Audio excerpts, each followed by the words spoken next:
Last time on Dice Funk. What you got? Go on, tell me what you got. What did you find? You get some gills? Can you swim underwater now? Yeah, actually, I mean, you guessed it was respiratory system, but I think all three heads at the same time say lungs and breathe fire on you. Dexterity saving throw. It's gotta be one of the four limbs. Like, I thought about tail for a second, and I was like, I feel like that's a cop-out, even if it would be some nice symmetry with laser. I feel like foot. I feel like it's gotta be Unlucky Rabbit's foot. One of the feet's going. I think we should all drop our minerals and run, because I think having them makes us stay here. But Gale just snatches the treasure out of your hand and jams it into her overstuffed satchel, which is getting too heavy to lift. And she says, "Thanks." I renew my promise that the body part is yours, as his fingers are crossed behind his back and he winks and nudges Peter. Gale says, "No, it's fine. I don't want it. I totally want it. You bastards." Laser did a baseball slide across these golden coins and slashed your foot off. He slowly stands up as you say, "Can we put this behind us?" Which is kind of a baller move, honestly. They go on picnics and give each other blood. That's what I need. I need a big gulp of blood from you to keep us safe from Peter. Zana, Arcana check? What are you gonna do with Walter's blood? Alright, what's my Arcana? 0, it looks like. 19. God damn it. Zana simply will not lose. She just won't. I saw a spark against the dark, and we erupt, but it's a slow burn. I take a chance, we start to dance, can see enough to know to turn around. The sound of a bonfire carries over fences, titillates our senses. We can feel the heat, a chill wind is pushing you into me, and it's looking like we might be burning down. But we're a bonfire, I keep putting in. Oh, we're a bonfire, I keep putting in. I mean, I'll say this to anyone in the CIA listening to this. I'm drinking some coconut water right now, and I've never been able to enjoy it as much since I learned, since someone pointed out that it tastes like water that's been in someone else's mouth. So enjoy that. You just lost a refreshing summer beverage, CIA. Backwash, salty backwash, they just ate pretzels. Yeah, or sweet backwash. Yeah, well, it's out of the mouth of a beautiful woman, so it's kind of better. Exactly. And maybe that's why you're gonna make them want to like it now. Yeah, because then it's if a woman held you down and spat in your face, and you're like, it's better. Yeah, the CIA is freaks like that. We all know that. And also, I just want to let you know the CIA is able to listen to us specifically because of you and Laura. We're passing the boundaries of the country, and so therefore they're allowed to look in and listen to it. Oh no! Fuck. But thankfully, the people at MI6 and Canada Secret Service and the CIA, they told me they love our podcast, so it's okay. It's the Mounties. There's just a moose somewhere with big headphones. Yeah. They're on their moose, but still hacking. Wait, they don't ride moose, do they? No, it's horses, but They should ride moose. They should. I mean, yeah, there's a lot I think that the Mounties should just ride moose and just retreat into the wilderness to be with their moose instead of their actual job, which is just terrorizing indigenous people. It's so weird because their uniforms look so stupid, so it's not anyone's fault but their own for that no one respects them. Mm-hmm. Anyway, Dungeons and Dragons. Sophie is still in Armenia, which means There are no adults here today. We're gonna try to muddle through. I'm here having just given myself motion sickness on a Twitch stream and then came straight to the podcast. It's gonna be great. It's gonna be a good time.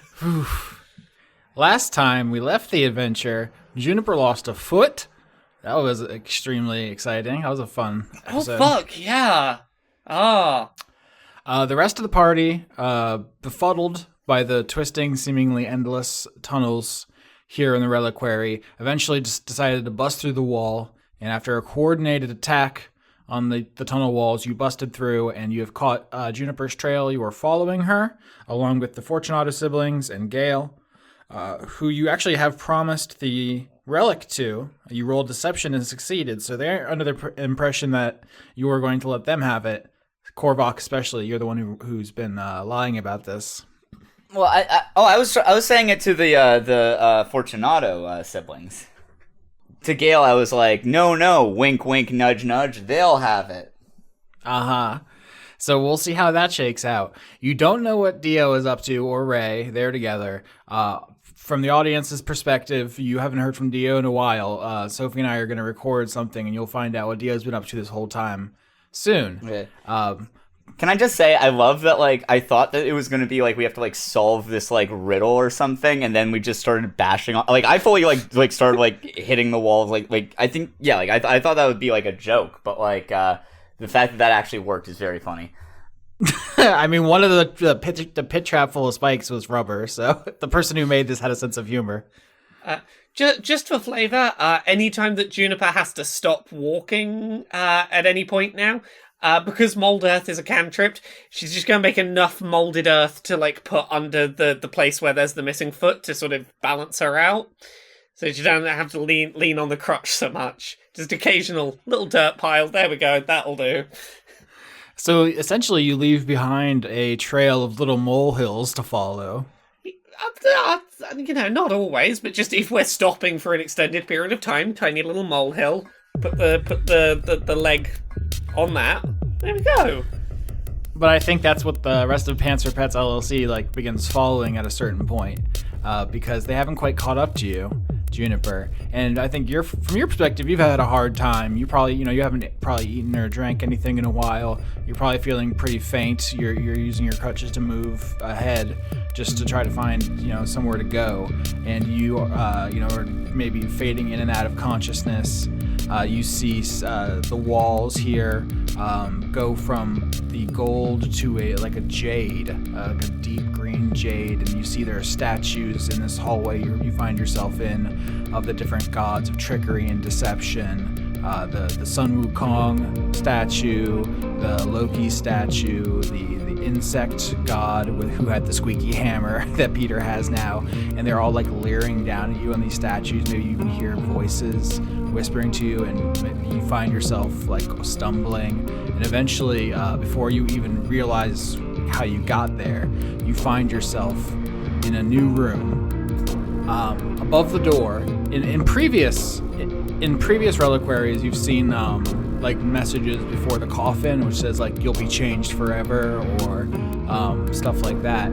This one above the door, do you speak giant? I assume not. No, I don't believe so. No. All right, so there's a message above the door you see. It's something in giant. You don't understand it, but beyond it, you can see the next room, and there are rows and rows and rows of coffins, just almost endless rows. And as you enter the room, you see, like on your left and right, columns of coffins going off in every direction. These are like these stone, sarcophagi like you've seen before on short platforms and like daises, and they seem to go on forever in every direction. Just tens of thousands of them. Okay. So presumably these look like the coffins that are there look like the coffins that we've previously found body parts in the reliquaries, I'm assuming.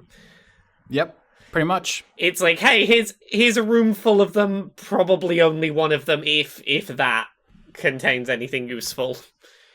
Yeah, you would need to maybe roll to learn more, but from your perspective, it just seems like there are 10,000 caskets in this room, walls, ceiling, floor, all made of beautiful jade, just going on forever as far as you can see. Okay. I feel like there has to be a silly solution to this, because obviously the solution isn't check each one of these individually, because I feel like if, let's say I tried to methodically search these 10,000, I'm going to open, say, 1, 2, 3, 4, 5. By the time I've done that, maybe they've shuffled around and number 1's the one that's got the body in it, and I think I've checked that one already, but they've shuffled. I feel like that's a fool's errand. So I think Juniper's going to look for if there's anything that could conceivably be a coffin, but doesn't look obviously like one. Oh, interesting. Investigation? 18? You're never going to have Alzheimer's because we're always tripping you up. You will not be allowed to mentally rest on your laurels. I think how this works is you are walking along the rows and columns of these coffins, and there are some subtle differences in them. Like if you look, you rolled an 18 on your investigation, so some appear to be made of like different materials.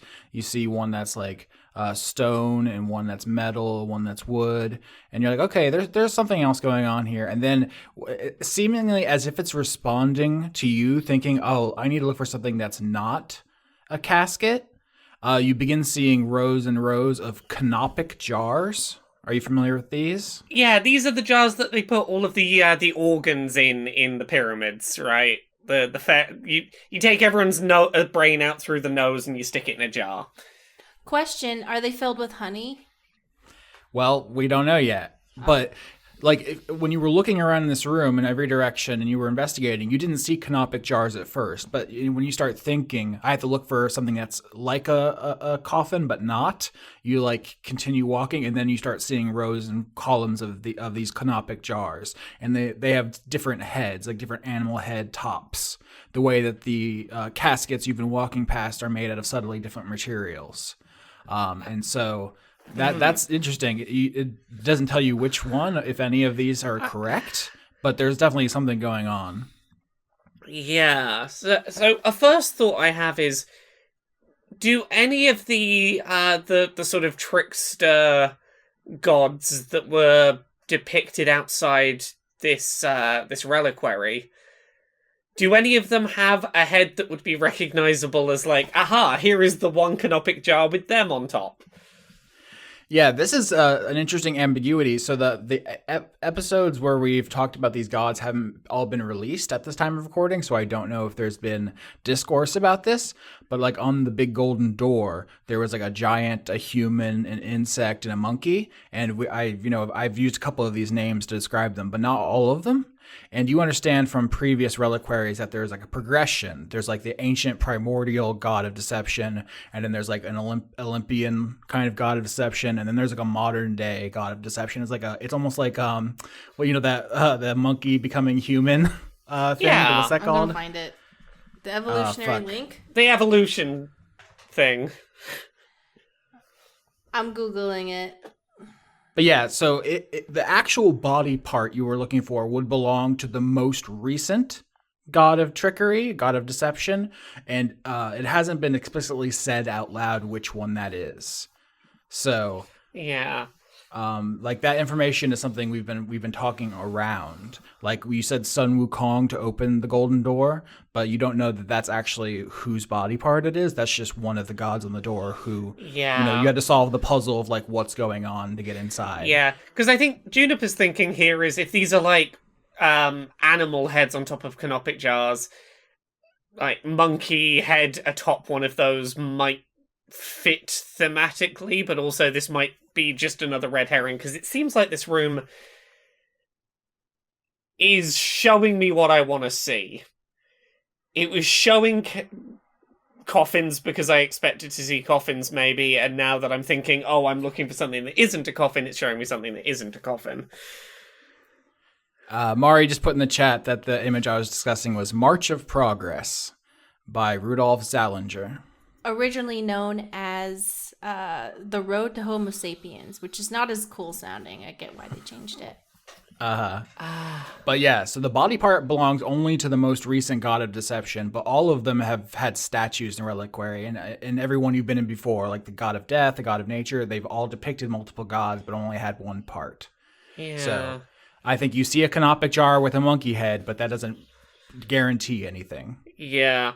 Rather than just going over and like opening it the second she sees it, I think Juniper has an idea that maybe an idea. Locate plants or animals is a spell. Describe or name a specific kind of beast or plant.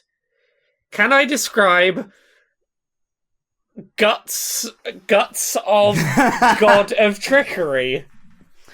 I would love if that was true, but plant and animal Yeah. are specific things in D&D, and these are people, not animals, and that is a rules distinction. I'm not just being a jerk about it. Well, okay, it's a rules distinction. My thought being one of these gods is a monkey, which would be an animal. I think if you start casting detect plants and animals, let me check. Is that a ritual? I would need to double check. Locate. Yes, so you can cast it without doing a spell slot. So there's no downside to doing this. Okay, you might yeah. as well. In that case, regardless, I will give it an attempt just on the off chance. I knew it was a long shot, but I think Juniper's looking for anything that could make this less of a I'm about to open something that is going to be a mimic or some shit. So how does this ritual look? Because right now, Korvok and Peter and the rest are trying to catch up to you. I think this is a good opportunity if you're doing a long, involved ritual for them to enter the room if you're doing this. Yeah. I think Juniper's going to sit down on the floor near the canopic jar that, if she was going to open one, feels like the one she would open. Just so that she keeps a vague track of, if I go for it, I'll try this one. And sits down in just quiet meditation on the floor, attempting to feel anything that might be god guts. All right. So you sit down and you just meditate about this, and it takes 10 minutes to cast a ritual spell. Meanwhile, Korvok, Peter, Fortunato siblings, and Gale, you are walking down this jade hallway, and you see a door. Above it in giant, there is a message which says, "Who chooseth me must give and hazard all." Give and hazard all. Huh. Okay. Okay. This I'm kind trying of so hard not to say to dance, but this kind of lines up with something that, like, I'm not the only person in the group that's thought this. I think the idea that greed will be your undoing in this reliquary. I think Juniper's gonna take all of her possessions that are physical items and place them away from her to one side. Okay, so you're on the floor, you're meditating, Yeah. and they walk in, and do they see you like undressing? What is this like meeting? I don't think undressing, but I think this means like taking off the electric immunity ring, putting aside the weapon, putting aside the gloves, putting aside the things that are possessions Juniper has brought with her to this point, and just put I them on the get ground. naked because I misunderstand what's going on. Oh. Actually, I have a different idea. I mean, I think you're on the right track. I think I want to see, or if that doesn't work, I want to try something. I've got an idea, but I want to see if that works first. Gale, seeing you take off a ring, just instinctively leaps halfway across the room when a flap of giant wings and like lands on a casket and grabs the ring, and it's just like, "Ooh, shiny! Hey, Juniper!" Okay, wait. I've got an idea here. I think you're on the right track, but I think that it's, instead of like taking out of a coffin, I think we're supposed to do the opposite, which is putting our stuff into a coffin. Ooh. So I'm gonna I'm gonna put, like Korvok's gonna like take off like his like put his weapons and like his like all of his equipment and stuff into a coffin and then close the lid. A couple things happening at once. Peter's getting butt naked. Juniper. No, I'm using minor illusion to make a blur around my butt in front, so that everyone doesn't get uncomfortable. It's like pixelated, but in real life. I love that. And like both are massive though. Yeah. It's a very generous blur.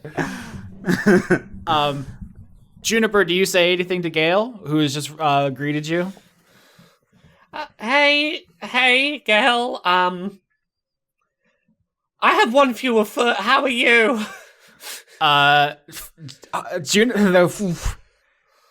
Gale makes a shrieking noise. I was about to do it, and then I realized my Audacity would not love that. It'd probably destroy our Discord call. She makes a shrill bird noise that is slightly painful to your ears when she sees your foot is missing, and she jumps down, and does, I don't know, some kind of comforting half hug, half examination thing. If you saw someone missing a foot, you were like, "Oh my god." Yeah, this place is rough. Meanwhile, Korvok, can you tell me all your items that you put in one of these caskets? All right. Okay, yeah. I'm gonna put both my short swords, my longbow, my great sword, and what else is in my inventory? Bedroll, backpack, and like my like survival stuff. All right, so you put everything you have into one of these caskets. Is there one in particular, or just the first one that you see? Is there anything I can roll like for like if there's one that like is giving off a vibe, A vibe roll? Like is there like one that like feels like it's like sort of like feels right, Like I don't know if like insight or something would make sense for that, or if not, like I can just be a random one. Oh, I have a really important question that I have to interrupt and ask. What's that? Are you seeing coffins or canopic jars? Oh, that's a really important question. If no one has mentioned canopic jars to Korvok, you only see caskets. Yeah, I think Juniper's going to ask the question, and I guess the question is, what happens when Juniper asks, are you seeing coffins or something else? I see my heart's desire. Wait, is that correct? So, is that what's happening? No, you just see coffins. Okay. So, a coffin has a removable lid, while caskets have lids with hinges, he says, looking it up, because he was using these words interchangeably. These are coffins. All coffins. Okay. Am I like? I'm just gonna go for is there anyone that's like I think that like Korvok would go for like one that's like feels like it's like centrally or importantly placed. Is there anyone that would be that description? I feel like if by looking for one that one will appear. No, they're like symmetrical rows and columns. Oh, okay. You asked for a vibes roll. I think I said history, if anything, just to know. Yeah. Okay, I'll try. I'll do a little history roll for you. 16. Yeah. So 16, I will say that vibe-wise, there are a wide variety of materials here: gold, silver, bronze, platinum, stuff like that. There's wood. There's a spectrum of the kind of like value of these. This reliquary has been defined by like precious metals. So I would say if you're looking for something vibey, you probably either want to pick a high end of the spectrum or low end of the spectrum as far as the value of these materials. I mean, like, I feel like I would, like, as, like, a Colossus, know, like, what would be, like, the, like, one that would, like, because, like, it was, like, the thing was written in giant. Like, what are giant, like, coffins or caskets made out of? It depends on the kind of giant. So I think, ice giants probably use some material, and fire giants use a different material. Right. I mean, so like Korvok's from mountains, and he's like cold and shit. So like, I guess like is there I guess like the kind of coffin that Korvok would be most like familiar with is one that he would go for.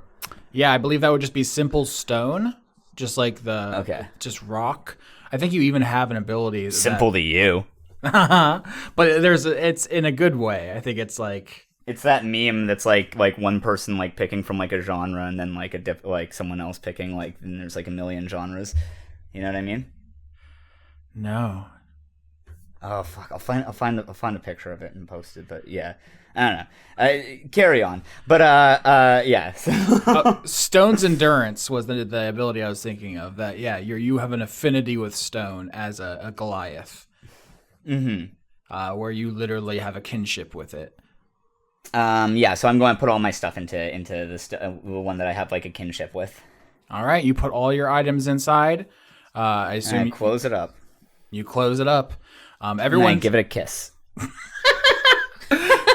That's adorable. Everyone is gathering around Juniper, just being like, "What the fuck happened to your foot? Are you okay?" Everyone, like Gale most prominently, but all the Fortunato siblings as well. To the point where I don't think anyone's really paying attention to you, Korvok, when you're doing this kind of in the background. No, that's fair.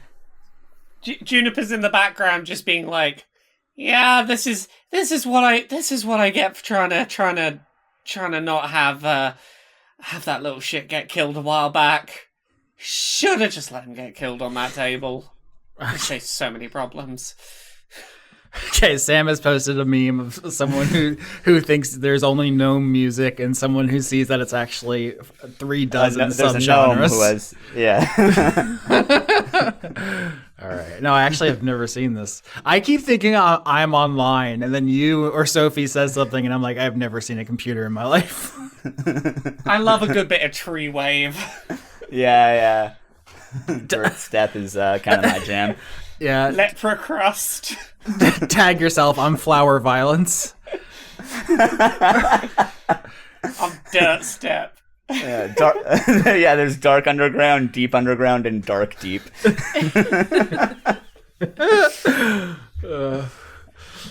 Anyway, I guess like Korvok's gonna like seal that up, and then he's going to come to Juniper, and so Korvok is just like sorry, he's putting his armor in there too, and so Korvok is just like basically like naked and just coming on up to help.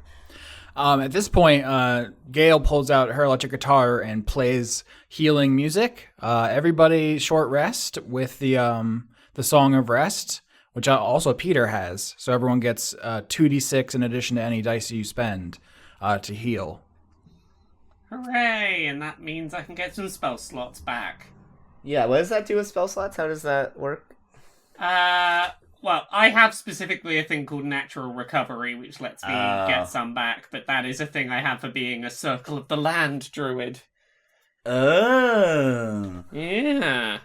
Gale's just playing a song. It's just like, bring the foot back, foot back, foot back. Juniper is holding the foot going, it doesn't need to, we don't need to bring it back, I have it. Oh no. She goes into a ripping solo upon seeing your fucking cut off foot. So are you gonna like wear it, or you're gonna put it back on, or you haven't decided yet because it's like new, or you're just gonna hold it, right? I mean, I didn't want to leave it around, mainly because, like, some human's gonna find it and just put it around their neck and be like, look, it's a lucky rabbit's foot, and I'm gonna be like, it's not fucking lucky for me. I don't want that to happen. I don't know what I want to do with it yet.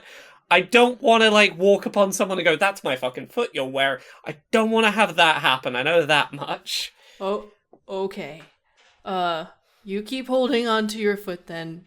You can hit people with it, like that guy in World War II that you all don't know about. Never mind.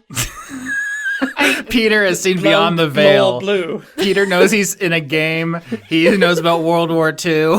He knows about memes. He knows about the Japanese battalion who fought in World War II and the guy who fought people with his arm. Yeah. Look, if nothing else, I feel like if I throw my foot at someone, it might give me, like, a bit of distraction. It could be a viable tactic, get me an extra turn in combat. I just want to say, in World War II, it worked perfectly for that guy. He won, and he came back, and then he became a senator. So if you hit people with your own ripped-off appendages, you become a senator. Here's my promise to you, Juniper. If you throw your foot at someone, you will get an advantage on intimidation. Okay, where do I put this on my character sheet? Okay. Korvok's gonna like lean in, like put his arm around Juniper's shoulder and go. Sometimes the connections that seem like they're broken, we're still strong all along.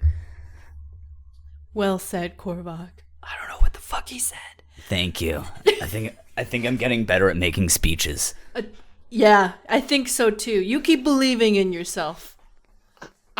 I'm just hoping that this is one less person that hates us now. Like, I hope next time that Laser shows up, I can just go, hey, don't you dare try and claim we're not even. I have no foot. We're good.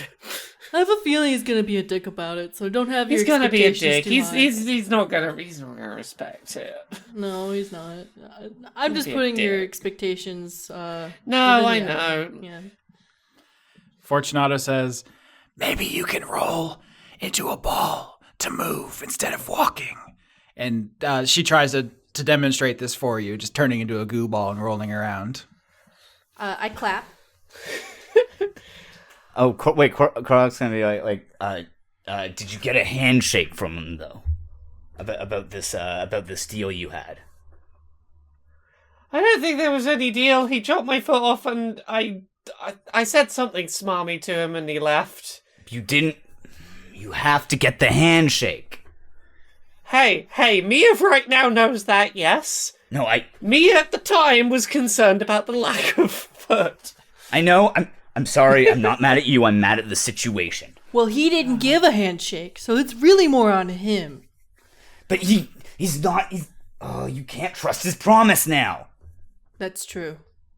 Well, Korok's gonna just like in frustration, he's gonna use an unarmed strike, just like smashing the ground. Oh my god.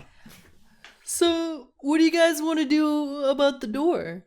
We want to throw your foot at the door? Will that make you feel better? Oh, we're inside. I think we're like through the door. Yeah. What? Yeah. We got naked and the door opened? When did this happen? No, we walked through the door and then yeah. It was written above the door as like a warning message. You've been in the room with the coffins the whole time. Oh, but I thought... Okay. So the reason we all got naked is so that we are not in danger in the room? Or... it's awesome that Peter is this confused about why he's naked. Wait, why are we naked? I just saw everyone else getting naked and I just thought, yeah, okay, whatever, but can someone explain to me why we're naked? I'm cool to be naked. I got the blur, but... Gail says, no one's naked besides you, Peter. No, Korvok's naked. Pretty close to naked, yeah. Yeah. Okay. I don't know why you're all getting naked. I got naked because I think I thought I solved the riddle. By the way, what's going on with this here coffin that I just put all my clothes into? Everyone then turns and looks at the stone coffin you put your clothes into. It is a stone coffin. Wait, can I open it? Sure. Do you do that? I open it. As you slide the lid of the coffin off of the body, something emerges from it. There have been a number of different behaviors you've seen from the relics. Some would just lie there, uninterested. Some jump out to merge with you. Some seemed actively disinterested in merging with you. But you've never seen anything quite like this nervous system, which rises out of the coffin. It is a full, squiggly noodle person, like the brain at the top, the spinal column, and then all the nerves hanging down, which kind of make up the loose outline of a person. This floats up out of the coffin with its nerves, the ones that go into like the hand and the finger, wrapped around your swords, Korvok. This is the first one which has attacked the party. Roll initiative. Oh. I was really hoping it was going to be a foot, and then I could make a very compelling argument that I should keep the foot. If one of these happens to have a foot in, I call dibs. Does it have all my weapons? Yes. This whole nervous system, which is all like a spaghetti person almost, is all wrapped around your swords, your bow, your armor. 10 on initiative. Does it take me any time to pick all my weapons and things back up that I had placed on the floor next to me? Oh, I said I was naked. I didn't say... Well, nope. Still got my hammer of the boot, so... Yes. Mari put the picture of Dr. Manhattan from Watchmen when he's just a nervous system, which is literally exactly what I should have used for the icon. I used a science diagram from a textbook, but that is 100% what I'm thinking of. Except it's wielding a bunch of swords. 3 swords and a bow and arrow, and it's also got body armor on. And it rises out. The people who got naked, Peter and Juniper, you are going to skip one turn as you have to pick up all your stuff. I think that is the interesting consequence there. Korvok, you have no stuff, so you were just going to be doing punches, which is pretty funny. Cool. So yeah, baby. You push the lid off, so you're closest. The nervous system slashes you, Korvok, with your own swords, 12 and 19. 19 hits. Well, actually, wait. So I don't. What was my armor class from my armor? So I guess it is like. Your armor class with no armor is 10 plus dexterity. 10 plus dexterity. So that's 11. Okay, so yeah, I take both. All right, we're off to the races, huh? Oof. Yeah. Wait, can I bardic inspiration you? It won't do anything. Oh shit, never mind. Yeah. 15 as your own swords get slashed across you like an X, and the nervous system is like floating up out of the coffin, and now is actually allied NPCs turn. Fucking Gale has her guitar out already, so she's going to thunder wave in that direction. She just plays a power chord which blasts thunder damage at both Korvok and the nervous system. Korvok, Constitution saving throw. Oh my god, not my day. Ay ay ay. You know what I mean? You turned into 15. Alpha from Power Rangers? This is just how I talk. You save, so you only take half. That's a bad roll. You only take 4 damage as this blast of thunder cracks the coffin, the stone coffin, and hits you and the nervous system. And then all the Fortunato's siblings whip around and begin spraying acid at it.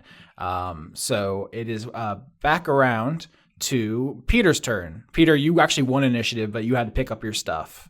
It's back to your turn, though. Okay. Because I'm a demon and a bard, I do a magical girl transformation to put on my hammer and my stoner clothes back on. Mm-hmm. It's very underwhelming, but it is a magical girl transformation. Okay. Of a giant demon that looks like he's from the movie Legend, who's very buff, but it's perfect. And then I want to do Searing Smite on my little squeaky boy, Hammer of the Boot. And then, do I have to wait another turn to hit? Nope. Smites are bonus actions, so then you still have your action. 24, so I absolutely hit them hardcore. So a 1d8 plus 4 plus the 2d6. Okay. 5. So that's 16 damage. Yes. All right, so you spend a turn gathering up your stuff, you do a magical girl transformation, and then your hammer of the boop catches fire as you swing it with massive force into the nervous system as it floats out of the coffin. And it doesn't actually make contact with the flesh. It's almost like you hit a kind of magical envelope or shield around it. You've seen Dune, right? You know how that stuff happens? Oh, yeah. Yeah. Yeah. Is it the cubes or is it the vibration dune? It's the David Lynch cubes are absolutely a vibe. I love that idea.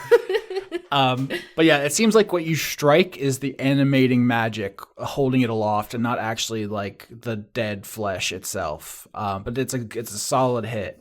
And we're That's back. a good thing, because I imagine the flesh probably not that sturdy. Yeah, you don't want to destroy this thing that you're hopefully going to absorb. The tendrils are wrapped around the bow and arrow. Fire at you, Peter. 21. You take 6 damage as one of Korvok's arrows hits you, and then another fires at Gale.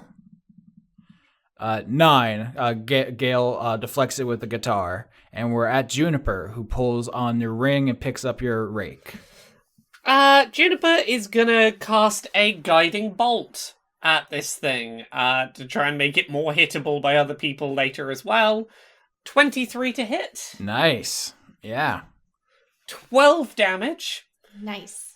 And the next attack roll against it gets advantage. All right, Korvok. A giant guiding bolt shoots out of the rake and hits this thing. Once again, there is a kind of magical effect, like it was hit in the magic rather than the flesh, but now it's in front of you. You just have your huge, powerful fists. It's a big sparkling target on it. Oh, fuck, I'm dumb. Okay, 19 and 21. Holy shit.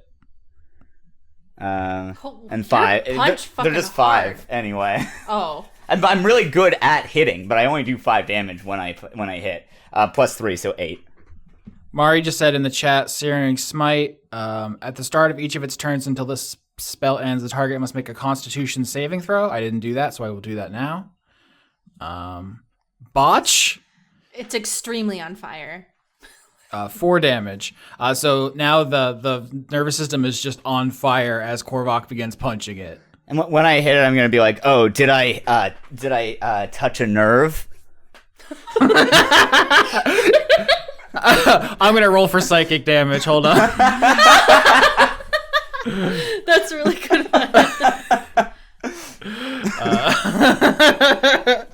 Oh, that's funny. I almost want to say, like, it does have a couple HP left, but I kind of want to say it's so demoralized that its shield drops and it's ready to be absorbed. It admits defeat to your quips. Yeah.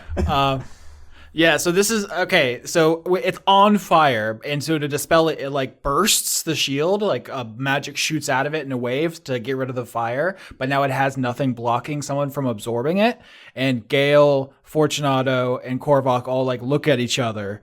Who makes the first move to absorb the nervous system? I'm gonna go for it.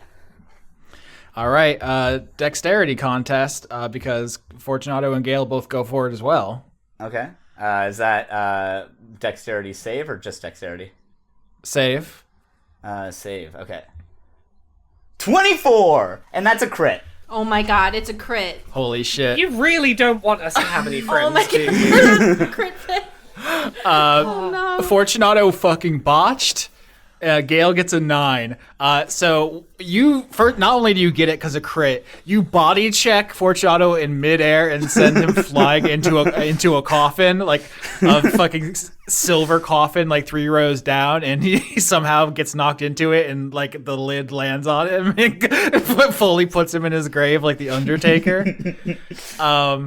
Gale just is too slow. So paint me the picture. You win with a crit. In fact, while you're describing this, I need to think of something else to give you in addition to just winning, because you crushed that. Okay, so I mean, what I'm picturing here is Korvok's going full anime, like Naruto shit, where it's like he just like disappears, and there's that sound, and like he just turns into like squiggles, and then he like reappears. Like he like knocks Fortunato out of the air with like a flying kick, and then reappears behind the like nervous system, and he's going to here's what he's gonna do. He's going to like grab his sword out of its hand, or, like he's gonna grab his great sword off of its back, and then he's going to like stick it in it, and then swirl it around to like wrap it around the sword like spaghetti, and then he's gonna eat it down like that. That is. I simply did not see that coming. That was amazing. I could not tell what was going on at any moment that whole time. That's incredible. Okay, so you will get a level, which we will discuss between episodes. I don't think we're going to stop recording to level you up this moment. What I'm going to give you for your crit is that when you eat the nervous system like spaghetti and you're full of power, you like are so energized, you can just start running and like grab Peter and Juniper and just book it before the Fortunato siblings like have time to process what's happening and open fire on you.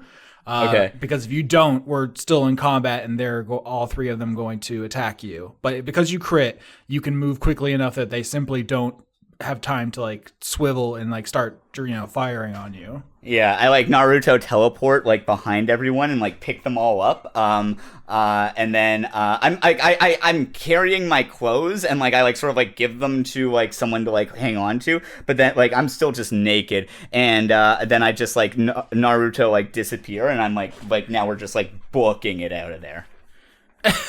Like the first Fortunato sibling to realize what happened, like turns around and like lines up an acid shot with their finger guns, and suddenly there's a log there in their hands because you did a fucking ninja swap. I think Juniper's being carried away, and the only thought she's able to put together is, "Welp, that avenue of gayness is gone now, huh?" Which avenue of gayness? Because Gale can still come with. Oh, Yeah. I assumed Gale was going to be pissed off because I for some reason I thought you taking the nervous system was going to piss off Gale. I mean, maybe it does, but also like Korvok is going to, before picking everyone up, he's going to like go to Gale and like stick out his hand and go, "Good game," and then like shake her wing and then grab her and throw her on his shoulder with everyone else. Yeah, I mean, you can't carry everyone for long, but for the comedy of this scene, yeah, there's like it's just like a big, a Tasmanian devil cloud as you're leaving the room.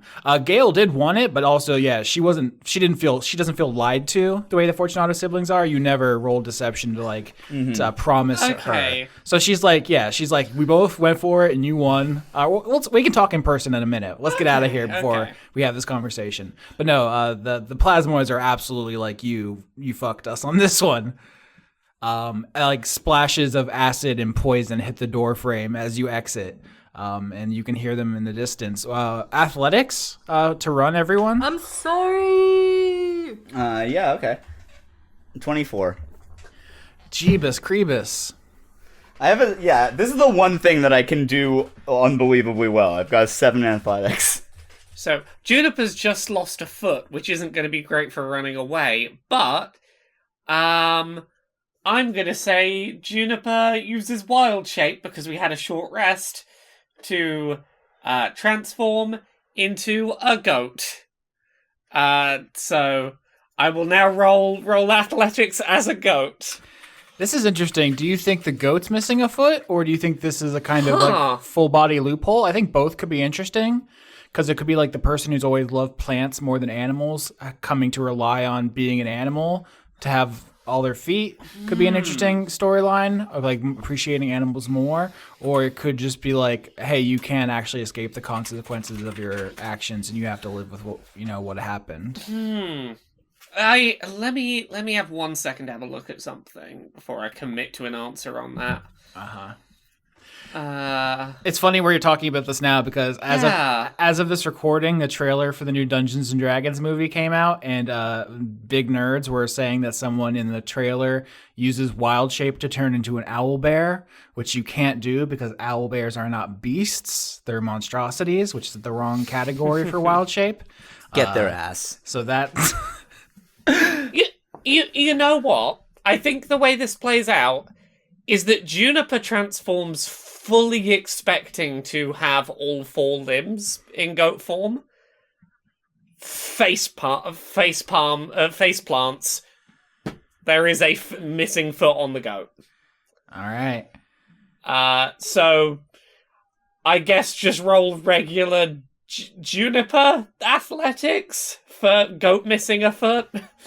I had a dog who was missing a foot once, and like he obviously wasn't the most steady guy of all time, but honestly, he did pretty well. I mean, I feel like having 3 feet and 1 missing is still going to be more stable than 2 feet, 1 of which is missing. Yeah. You've got more floor contact points. It was a good roll regardless. It was an 18. You're not winning any goat races here, but you're still, you can still move. Shout out to Jake the boxer, a great dog. Incredible. Good dog. Hell yeah. So after falling flat on her face, Juniper does realize what's going on and manage to run fairly successfully.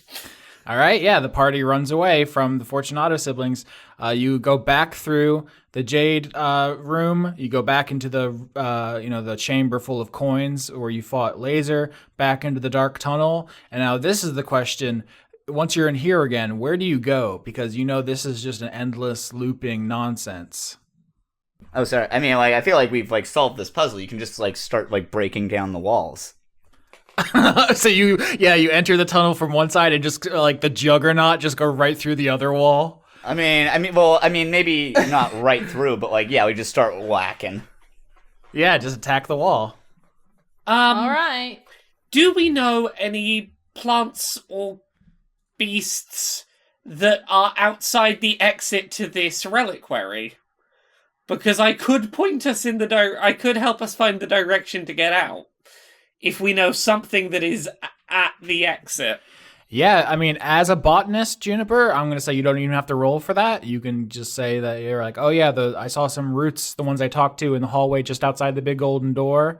And those were, a Latin name, Copernicus albinism. I don't have one off the top of my head. Well, in that case, Juniper is going to, this time, successfully use, hopefully, locate plants and animals, describe those routes, and get the direction and distance to them within 5 miles. So, presumably, we're within that distance of them, to help us find a way out. We know which way we're heading. All right, like a little group of moles. You start busting through the walls and tunneling back towards the entrance. Korvok, you just rolled a 11 to slash the wall. Anyone want to help? 11 to try and hit the wall. Oh, wait, that should have been a +7. Sorry, here, hold on. No, you crit. Why don't you tell me what you do? Oh, I just kind of see everyone else hitting the wall, and because I have the hammer of the boop, I just kind of just want to be a part of things. And for the first time, I'm realizing maybe I'm really not good at hitting people, but I'm really good at hitting walls. And I hit it. I think you hit the wall with the hammer with the force of an artillery shell. It makes a huge squeaking noise and just blows a hole the size of your body in the wall. And everyone can run through. With a crit, you don't even break your stride running away from the plasmoids. You just slam a hole through the wall, and the squeak echoes through the tunnels. Oh, I use prestidigitation. Yes, to leave a little note that says "Sorry, frowny face." Just to. Korvok's gonna be like, Peter, you aren't good at hitting walls. You're good at breaking them down. Oh, for a second I thought you were gonna gaslight me, but that was cool, thanks. You're welcome. Also, please stop trying to make devious deals with our enemies. It's really stressing me out. No, but I'm trying to go for this whole silver tongue guy, That's sort of I thought that could be my thing. I don't know. I'm still working out I feel like everyone's got a thing here, And I don't know. I like the synergy of the silver tongue guy. However, the synergy of betraying our enemies, I think might get us killed. Just some feedback. Okay. But, what's done is done. I'm happy you have the nervous system. Right. I just never fit in anywhere. That's cool that you don't fit in anywhere. You're not made to fit in. But sometimes, a little bit, just wait, hold on a second. Do you think Fortunato would understand if I just told him I was just being myself?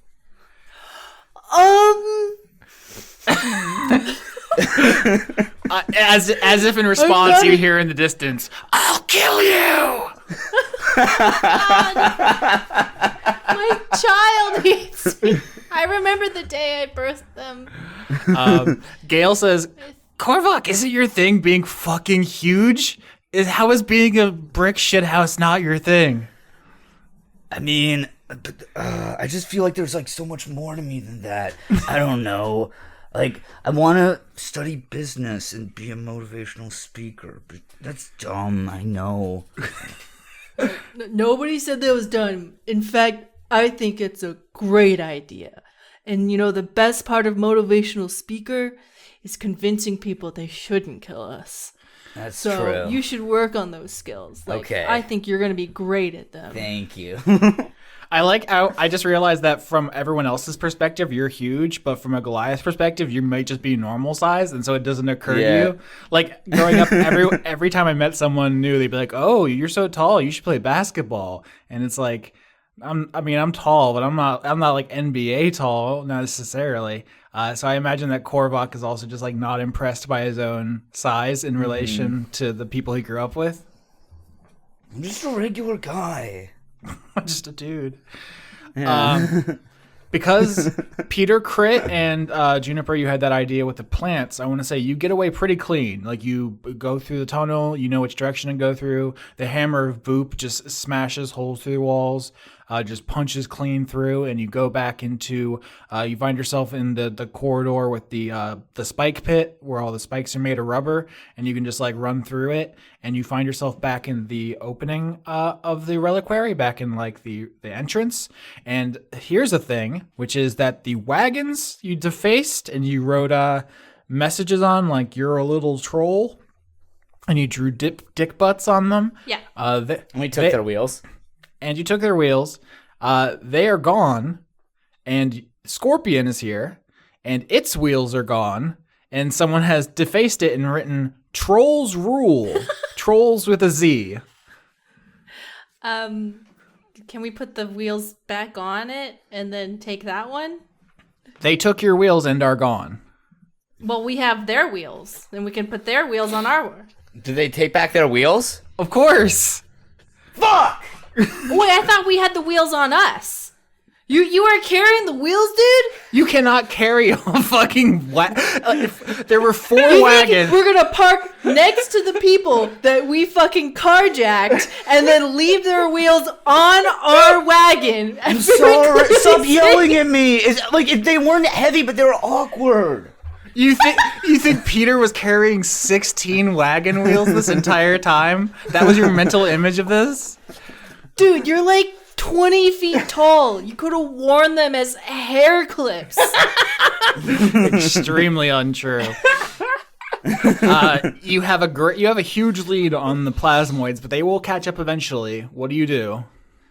Do we have anything that's kind of like a sled? Anything? I know we joked about this before, but are you sure there's not a tree that grows wheels somewhere around here? As everyone's like shouting, Korvok's just like comforting Spider, being like, "It's okay, it's not your fault." Oh man, Spider makes a sad noise, which is it's he like tries to like do like his equivalent of a sad whinny, but it's like it actually is just like a hiss. Yeah, it's actually really upsetting.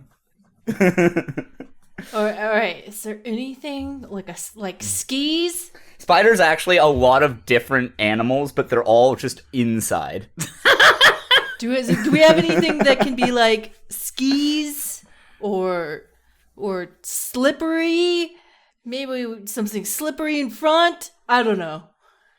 I'm looking through the wild shape beast list, trying to be like, is there like a slug that I could turn into to put slime on the floor so we could just push the cart on some slime? No. All right, you know what, Korvok, you're carrying the cart. Let's go. I don't know how big Korvok is, really. Wait. Oh no.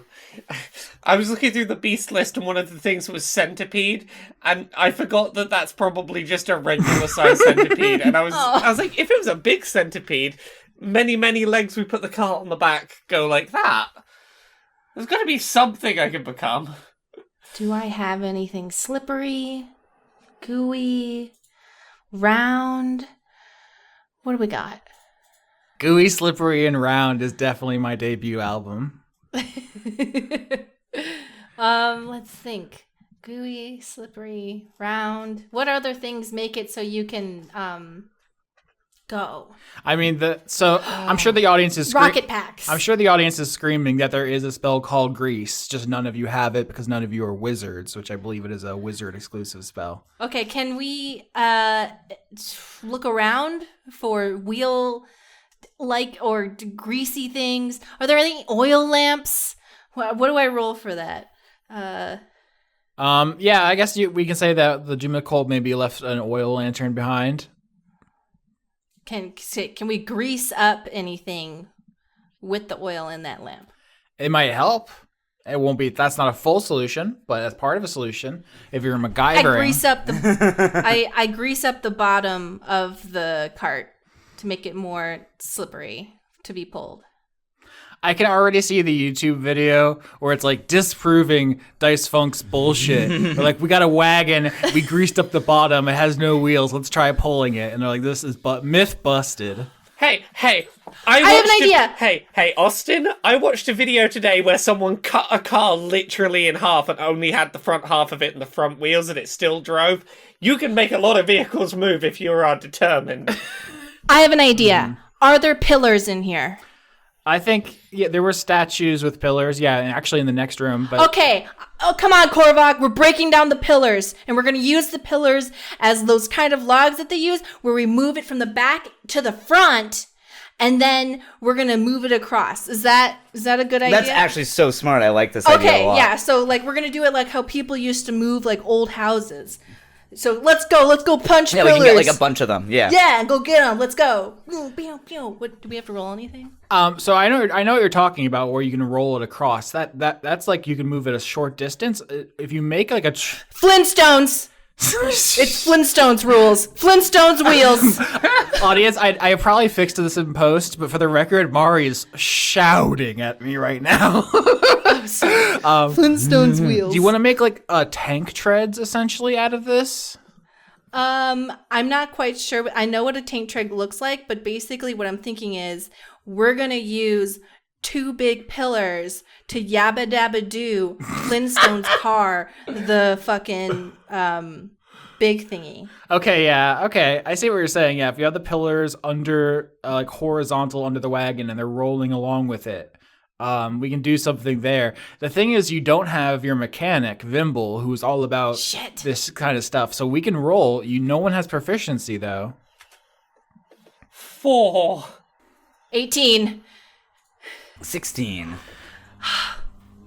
16 and 18 succeeds. Tell me how you use 2 big pillars. Okay. Statues of the trickster god. It's one of those cool cutscenes from a movie where it's like big buff dudes moving real slow in slow motion. We're hitting things and it's going boom, boom. And we're doing cool. And, Juniper, if you would like, you're running around being buff and kicking shit. And somehow, it cuts away and it reveals 2 really badass giant stone Flintstone wheels. Okay, so now, you know what you've created is you've turned Scorpion into a motherfucking steamroller. If you roll over someone with this now, they will be fucking flattened. I'm not sure how the grease plays into it, but let's just say, for argument's sake, it was very critical for you to grease up these pillars. We also grease up ourselves while we do it. The friction would destroy the wagon. We're reducing friction. Yeah, that's important. Yeah. I used to work with this guy named Guna who was like really into like health stuff, and so he was like ripped, and he would show me pictures of himself shirtless, just flexing, and like he has like an 8-pack, and he's covered in oil. I was like, who takes these pictures? And he was like, my son. Every week, my son covers me in oil and takes pictures of me, and my daughter does the same for my wife. Okay, let's say it's wholesome. Choosing not to unpack that, I will say that if you have to run back for the pillars, the plasmoids catch up, and so as you're like trying to get this together, they like run into this entrance hall, and they are all going to start shooting you. Everyone, dexterity saving throw as globs of poison and acid are launched at you before you can quite take off. 21. 15. 11. Juniper, you take 10 damage as a glob of poison hits you in the face. And it tastes very bad. Some of it gets in your nose. And Gale runs over and starts like trying to wipe it off your face. But Korvok, you probably can just deflect it with your sword. Peter. And you know what's sad about that? I would have been able to roll a thing before to improve my score, but I don't get to anymore. So yes, you Fortunato like squares up with you. Juniper holds out her hand into like palm forward towards you, and acid like sprays out of it. And there's a moment where you go to rabbit leap over it, and then you just forget you only have 1 foot and like do a half hop, and then you get nailed by it. I'm gonna absorb elements. All right, so there's the big golden doors ahead of Scorpion. They are closed, but you have outfitted this road roller onto your vehicle. What do you do? How did we open it in the first place? Or it just closed behind us, right? Or Oh, we said the name of the god to open the door, right? okay, Sun Wukong.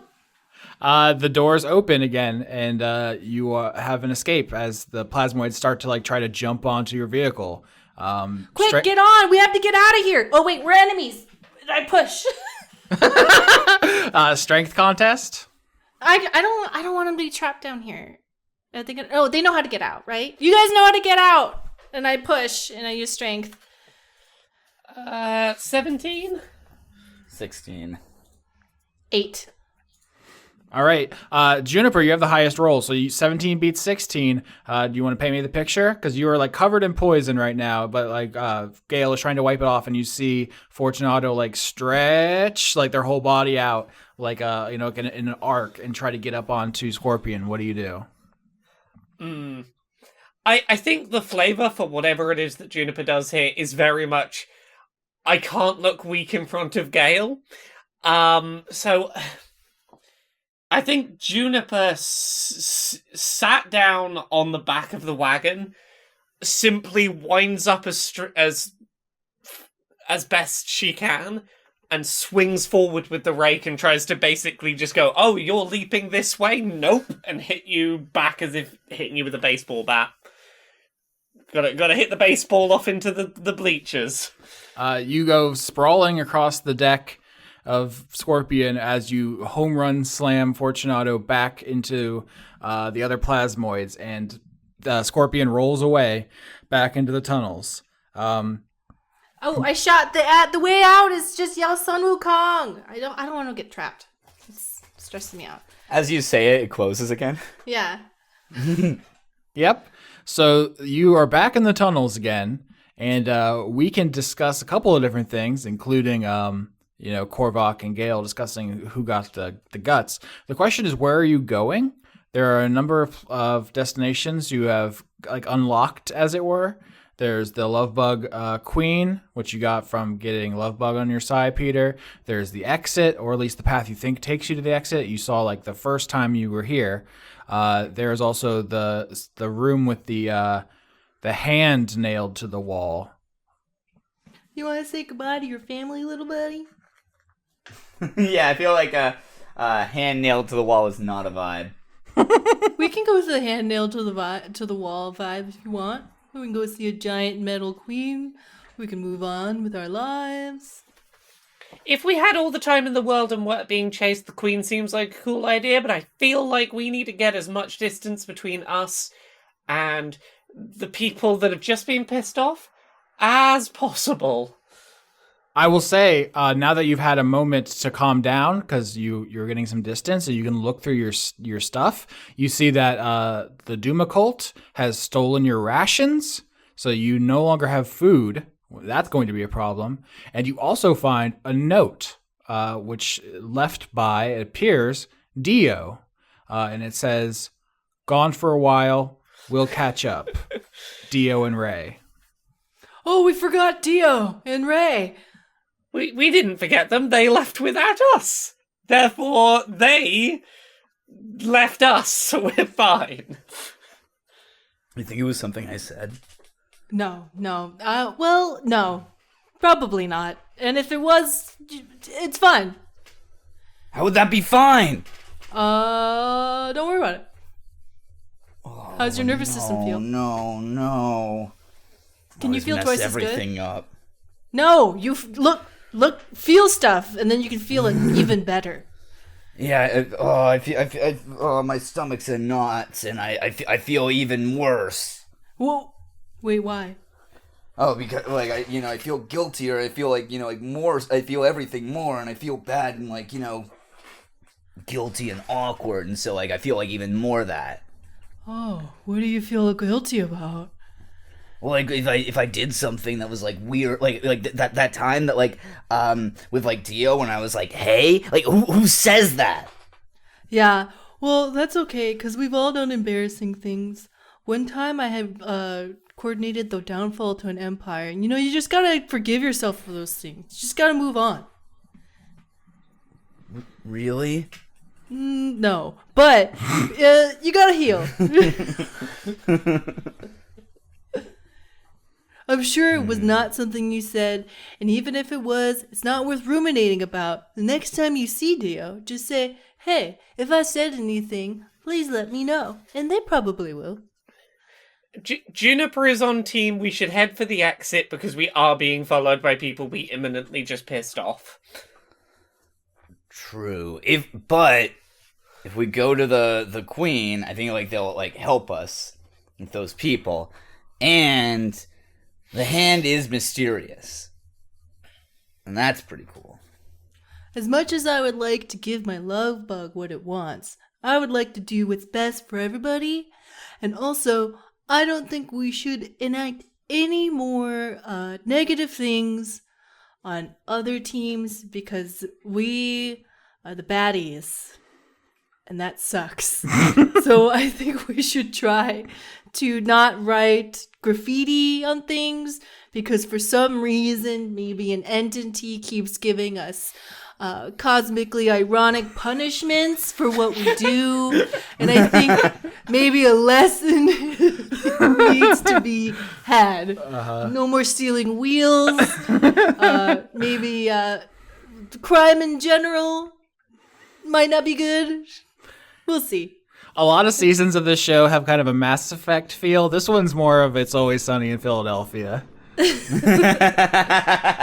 It really is just your own shenanigans and fucking schemes coming back to bite you in the butt over and over again. So I still haven't heard a consensus about where you're going. I'm not trying to be difficult. I just need to know. I think Let's get out of here. Yeah, let's get out of here. Let's go. All right.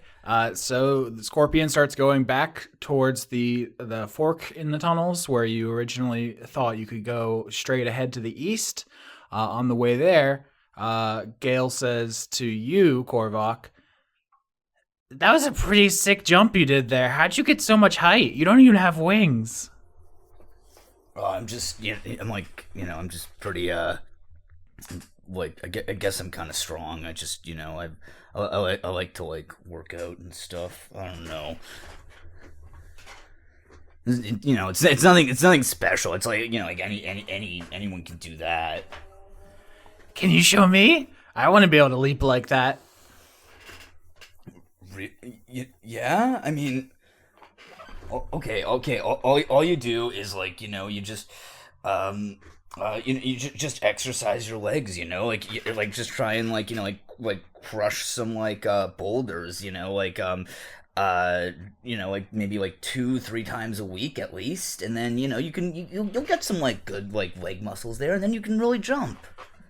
I can't have that much muscle mass. I won't be able to fly. Muscle's heavy. Wow. I guess that's why Spider doesn't like it when I ride him, huh? No, you're huge. Stay off that animal. This is like General Radon in Elden Ring. Yeah. Oh yeah, that's exactly what it is. Can you roll acrobatics to try to teach Gale your jumping technique that you used to get the relic? Okay. 8. Yeah, not the best, but I think more than anything, it's a interesting spectacle for everyone to watch you two jump up and down repeatedly. on the vehicle. Yeah, I'm just like, hang on, no, I'll do. I can't do it right. Okay, like let me try again. Everyone, stop looking at me. I'm like, yeah, I get like anxious because everyone's like watching. Juniper, you're watching closely. You see that Gale is watching Korvok learning to jump, but with the 8 he rolled, rather than learning the technique, she spends a lot of time watching to see if any of the nervous system is hanging out so she can grab it. Just if there's like a nerve or something poking out, and she's just poised to grab it. Can Juniper attempt to teach her how to jump, Gale how to jump good, in giving a lesson in theory without any practical demonstration given? Sure. I think the image here of everyone doing jumping practice as a bonding activity is pretty fun.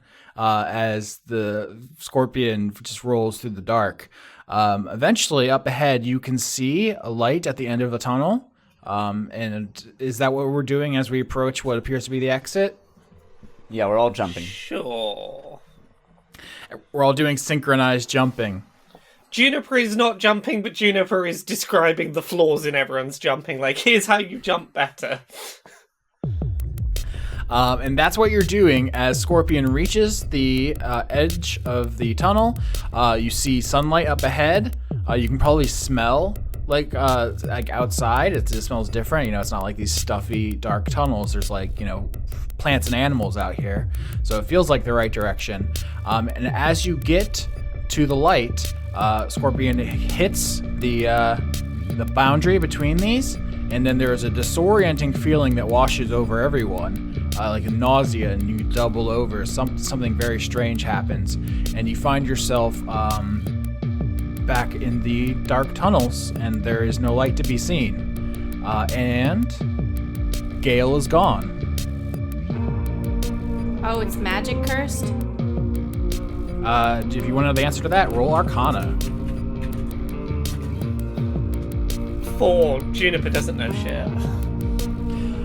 15. Peter, you have a lot of experience with demon magic. You think it's absolutely magic cursed. In fact, I think this is probably demon adjacent. I discussed before that part of unraveling the mystery of what's going on is figuring out what this biome was made for, like what kind of people. And at this point, it clicks in your head that a kind of people who would love an ecosystem of tricks and treachery would be, conservative demons. Demons who like the old ways. That is a kind of person who would love this. Thematic's torture. Perfect. Peter, you've probably seen this kind of enchantment before. This is one of those Sisyphean torture enchantments. The thing is, something is different about Gale than the rest of you. So whatever the enchantment, whatever the curse, whatever the magic, it didn't affect Gale. It appears that she got out, but the rest of you did not. Oh, I put on some CSI glasses. Alright, seems like some pretty standard demon shenanigans. It's thematically ironic punishment for greed. The only difference is that Gale had the items of greed, the minerals, you see. I'm also pacing back and forth like I'm in a cool movie. Wait, are you suggesting this is the opposite of what we thought, and that being greedy is actually the only way to escape? I'm not quite sure. It's either that or her heart is pure and we're evil. Or Gale was the only one who doesn't know how to jump. True. Is flying technically glided falling? Or falling It with is style? glided falling. It is not jumping. Oh, right. With the 15, Peter, I would say using demon logic, you're able to make a leap to previous discussions. Juniper rolled really well in nature about the gold in the reliquary, and Dio had that crit, I believe, on insight on the nature of this place. So, connecting dots here. It's not that it's greed is good necessarily, but it's that in order to get people to come here to torment them, you have to spread the legend of the gold so that the people will be drawn here, because otherwise there's no fun having a trap no one's caught in. So we had to take the gold. So what I'm saying is we had to get the prize and get our way out to earn leaving. And then we would tell other people, hey, there's tons of gold and adventure in these tunnels. And then they get eaten too. Hey, Tunnel, if you don't spit us out, we won't be able to tell people this is a really cool cave and set of tunnels. So if you spit us out now, we'll tell people it's really cool in here. The tunnels are not sentient as far as anyone knows. They do not respond. Is there any, like, precious materials here, or do we have to go back to Fortunato, like, where Fortunato is to find the precious gems? As far as you know, all the precious gems and minerals were in the reliquary. That doesn't mean that's the only place they are. That's just the only place you've seen them. You think maybe the queen has some? Maybe? It seems like a wiser bet than going back in the direction of the people who were very angry at us. Yeah, I also At least don't going think... somewhere different in here might work. Also don't love the idea of, like, the evil hand, you know? Well, evil is subjective. What if they were making a sign and they were plant people and they made the sign out of flesh? That's fair. I still think the Ant Queen is the best bet. Okay, little buddy, you want to go see your mama? And then the ant excitedly chitters its fucking scimitar swords or whatever. All right, so you can instruct Lovebug to take you to their queen, and you get rolling again. Does anybody do or say anything on the way there? There's a noticeable quiet now that Gale is no longer screaming and jumping and playing guitar. Do you think everyone's mad at us? I mean, that seems to be the general state of being our entire time up here. Like, if we don't know if someone hates us or not, I'm just gonna bet on the side if they hate us. It seems like the safer bet. Yeah, but I think it also will make it so that we'll get more enemies. I don't know. I think we were getting plenty of enemies when we thought everyone liked us. I don't think it was a self-fulfilling prophecy that got us here. Yeah. I think you're right, Juniper. Everyone's, like, really weird. Everyone's just really weird here. I mean, like, step one, I think, would be don't promise things that you know you're lying about. Be a good start. Yeah, you know what? I have some constructive feedback for you, Korvok, and I think our synergies are blending together really great, amazing. But I think one way we, as a team, could work together. And you're a team player, right, Guy? You love helping, right? Yeah. So now that you have a god organ and all that stuff, why don't we try to maybe not lie anymore to strangers? Oh, okay. Or, like, to each other, or, like, just strangers, or, like... Well, you know, I don't want to control the team dynamic. Lying is a part of corporate, and we have to do it. But when it comes to other companies, other people, we gotta keep in synergy. You know, we gotta think of the team. Okay. But you know, your motivational speeches, incredible. Never been more motivated in my life. In fact, I'm gonna do a trust fall right now. And Peter just T-poses and falls back. I mean, Korvok's gonna, like, ninja teleport to catch him. Holy shit, I'm so full of trust right now, dude. I don't like that you've snuck in that Korvok can teleport. I feel like that's been very subtle, but you're definitely working that angle. I mean, like, I don't think, like, that doesn't mean, like, he can't, like, go, like, distances that, like, he couldn't do otherwise. It's just that he teleports when he does them. I've got my eye on you. Is that a problem, or I don't understand? And he can heal people with the Force. And he can fly. Sam, just start writing it down quietly on your character sheet now, because if you don't say it to Austin, you just put it on your character sheet, he can't stop you. Okay, yeah. That's how it works. Eventually, you come to a tunnel which has in it a kind of smaller entrance, one that Scorpion can't fit through. And so you all disembark and follow Lovebug down into this one. And you start seeing love bugs with more frequency. You can probably hear them before you see them. They're making like little metal clanking noises, but eventually they're just everywhere. And at first they might seem a little apprehensive about you, but when they see that you have a love bug with you, they just chill out, and you're just like one of the crew, and you just meld into a crowd of them as you find yourself in the inner hive. At this point, they're just on the walls, on the ceiling. And you start seeing more impressive kind of architecture. There's just like the way ants build like pathways and almost like bridges of earth. They've molded the earth around them to create all these intricate pathways. And you get the sense that if you had come here without an escort, you would have been hopelessly outnumbered and lost. And then if you had started a fight, you would have probably just been torn to pieces, because they will defend themselves, even if they're not hunting flesh people. They only eat metal, but so that could have gotten very bad for you if you had just attacked them instinctively. And you feel relief, I think, about how things turned out. A lot of people are mad at you, but as far as love bugs go, this went about as well as it possibly could have. Hey, little buddy, you want to take us to your mama? A love bug clicks their mandibles and takes you to the innermost chamber, where you see there is just a fucking enormous love bug here. Just many, many, many times the size of all the other ones.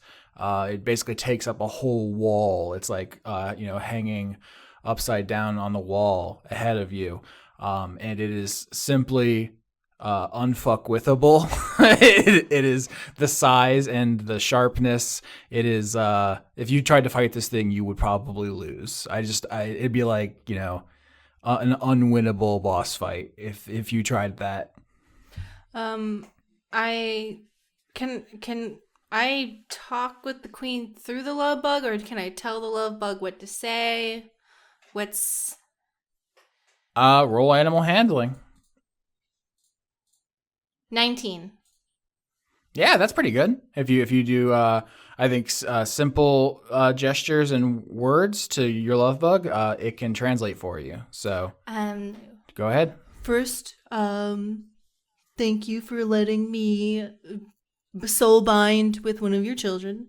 Second, we would like to go on an adventure. In order to leave, we would need a little bit of your food resources. A, for Lovebug, my little baby, and B, so we can leave this magical tunnel. After this is translated to the Queen Lovebug, it scoots aside a little bit, showing you that on the wall that its body is covering, there is like a grotto, and inside is stores of food, which is swords, shields, greaves, gauntlets, helmets, nothing that you would find edible. Do we specifically need gold, or can it be any treasure? You don't know. With a 15 on your Arcana, I would say it would need to be some kind of precious metal. It doesn't have to specifically be gold. It could be rubies, sapphires, emeralds, something like that. Not just this armor, but I think there are other grottos in here. You can see love bugs like picking up stuff and bringing stuff in and out, and there's probably something that would qualify. You just don't know that they would let you have it. Let's continue this conversation. So you say you want to get food and get out. The Queen Lovebug shows you the food stores, which is not helpful to you necessarily. And you're kind of looking around. Do you have a response to that? Do you have any food that has shiny rocks in it, or anything that is extra shiny metal that's more malleable, maybe yellow? Your love bug communicates to you that they do have kind of shiny things that they've found and brought up here, but right now that they're dealing with something else. That there's someone in the tunnels who is killing indiscriminately, and it's messing up the ecosystem, and that is what they're worried about right now. I mean, I don't know. We could help them. I also I don't want us to starting like having more. Do we want us to make another enemy here, or? Well, it seems like the only way out is to get precious minerals. And right now, I think this is our only way to get it. And also, I think that's the horrifying monster that Juniper was seeing through the roots. Look, I'm happy to do anything that gets us out, and ideally, the quicker, the better, because... Look, I'm just going to be honest. I want us to get out fast enough that Gale won't have gotten bored waiting and left. So I'm good with this plan. Yeah, so the love bugs are offering you a pretty simple solution here, which is they'll give you precious minerals and probably some other items. They just have a bunch of metal and stuff here that they'll probably give you additional loot in the traditional D&D sense if you help them stop the serial killer. So, Yeah, let's go. Let's do it. Woo! there's a celebratory chittering from all of the mandibles in the hive. It's deafening, honestly. Adventure. Now we're going to be doing something good. We're saving the ecosystem of these little love bugs. This is a good thing. And we're catching a serial killer. This is Pants for Pets LLC PI. As you say that, you hear a voice of someone who walking up to you. That someone else, apparently the love bugs, have just let walk around inside the hive. And the voice says, "Do you need any help?" Who are you? You turn and you see walking towards you, Zana, the half-elf. Okay. Oops, sorry. Yeah, you did Zana voice. And her trusty companion, the Hamsect, who is much bigger now. The Hamsect has leveled up and is now like trusty steed-sized. And they both have butterfly wings because they start sharing physical characteristics as they get closer. And Zana says... I use cutting words. You use cutting words. You want to tell the audience what that does? Hold on. As a reaction, when a creature that is not immune to being charmed, you can see within 60 feet, makes an attack roll, ability check, or damage roll, you can expend one use of bardic inspiration, roll the dice, and subtract the number from the creature's roll. So you can do so after the roll, but before knowing the result. Okay, so she isn't actually rolling anything, but the next time she does, you can cut her down. Yeah, I go, well, your ass is not as good as it was when you were in that body. So, I don't know. Okay, bitch. We didn't get starting stuff. I haven't even told you what I'm doing. That's fine. Okay, I'll wait. Is it serial killing? Is that what you're doing? No, ugly. I'm trying to get a replacement for my cool bedazzled rapier that you idiots took off with. I need a new weapon. Oh, Vimble has that, and he's a baby. Yeah, and I'm gonna kick him in half when I find him. Where is the little shit? Oh, he's going back to his mommy and daddy. That's gross. So these love bugs will give me some of their cool magic items they have if I stop whoever's chopping up all these bodies. So I'm gonna come with you. Is it you? Are you the one chopping up all the bodies? As if. Why would I bother? What do I get out of it? I don't know. You're making me uncomfortable. You should be uncomfortable, you little traitor. Traitor to what? Me. To you? You're on my side. Well, I mean, yeah. Because it was my job. I quit. You can't quit. I fire you. No, it seems more like you got caught in the consequences of your own actions, and then now I have to deal with them. Listen, I think that this could all be solved with some simple conflict mediation. I don't know who this is, but I think that, if we both just sort of sat down and, really talked about everything out through, some solution-oriented language. Korvok, I feel that you may not realize that she's the most evil person to ever live. I know this because I was inside her soul in her body, not the other way. Okay, I just don't think people working together should date. I just think that's Right. So we weren't dating. I was summoned from a hellish nightmare plane. Look, I don't care who started it. I just, like... Right. You know what? Beside the point, she did engage in workplace relations and therefore is evil. How about that? Well, I mean, and sorry, what's your name? My name is Zana. Where's Dio? Okay, Zana, how does that make you feel? I'm going to boil your blood inside your body if you talk to me again, ugly. Dio is adventuring. Okay, well, that little statue owes me. Owes you what? They ripped up my body in the middle of my monologue. I didn't even get to talk about how I ate my parents. It was a cool speech. Well, I did hold your butt around for a long time because it was the portal to the demons, but then I fed it to a bunch of animals because I don't respect you. You... First of all, I don't need your respect, all right? You mean nothing to me. Second of all, the portal to your little family of demons is, like, with me? Like, I'm the host. So you've been farting messages? With this, there is a kind of shimmering of red and black swirling magic around Zana. Oh my god. As a large demon steps out of her body. Out of her Peter... butt. Oh gosh, Mari. As a large demon steps out of Zana's body and says, "Hey, Peter." Oh my god, it's Chad. I don't know. Sorry. All right, now this guy's name's Chad. It's fucking Chad. I fucking love this dude. He sucks. And Chad's like, "Nice ecosystem you have here. I think I'll take it." Oh god, this guy sucks so much.